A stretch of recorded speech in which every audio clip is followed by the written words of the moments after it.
raha iverenina kosa ny sehatra ny fahasalamana notokanany sabotsy lasa teo ny tompo-pahasalamana sakaizan'ny tanora izay tompo-pahasalamana faharoa taoarinan'ny nijoroan'ilay tetsy tsara lalàna atao anatin'ny faritra Analamanga avokoa zany no misy ireo roa ireo. Misy hatrany amin'ny 9 alina ireo tanora eo anivon'ny distrika Navaradrano ka mahatonga azy ho sokajiana ho isan'ireo distrika isan'ny be tanora indrindra ato anatin'ny faritra Analamanga. Ny fatsapan'izany indrindra no antony nametrahana ny tompo-pahasalamana sakaizan'ny tanora eto Navaradrano raha ny marimarina kokoa dia eto Anosavaratra ato anatin'ny commune Sabotsynamehana. Tolotra ho atao zany dia maro be mikasika ny fandraisana ndraiky tanànan'ny tanora zay. Ao ny fisorohana ny fahasalamana rehetra na ara-tsaina na ara-panahy na ara-batana an'ireo tanora dia rehefa manatona ankizy noho izay mety antony anatoniny aty na tsy fanafidy salama na misy torohevitra tianao ilaina dia afaka manatona izy dia efa misy mpanabe misy mpandray an-tananao misy ray aman-dreny am-panao misy an'ireo lay fahasalamana voaofana mikasika an'izany ndraikitra izany.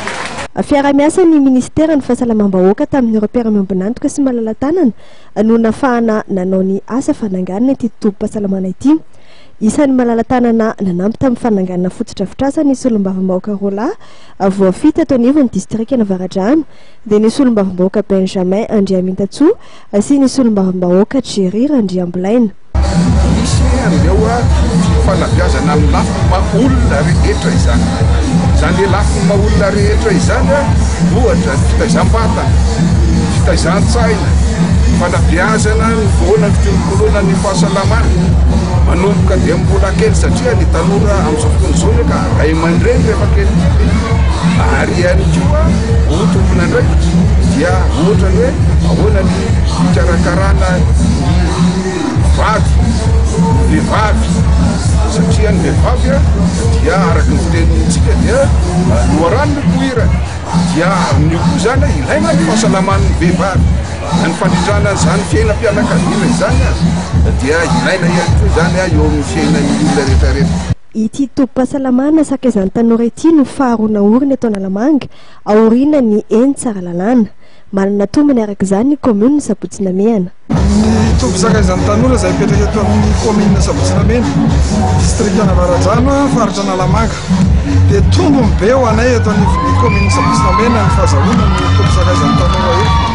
Ny antony ihany voalohany indrindra dia eo ny fanabeazana sy ny fitazana ara-panahy, ara-tsaina, ara-panatanjahantena indrindra moa ny ara-pananahy satria anisan'ny faritra be tanora indrindra eto amin'ny faritra manodidina an'Antananarivo ny eto amin'ny distrika Navaradrano ny commune Sabotsynamehana izay ahitana olona tanora 9 alina ka izany dia anisan'ny miara-miasa amin'ny ministera ny fahasalamam-bahoaka mba hanatanterahana ity fametrahana tompo-sakaizan'ny tanora ity atao eto Anosavaratra Sabotsynamehana. Ny Sabotsy teo no nanaovana ny lanonana fitokanana ny tompo-pahasalamana sakaizan'ny tanora eto Navaradrano.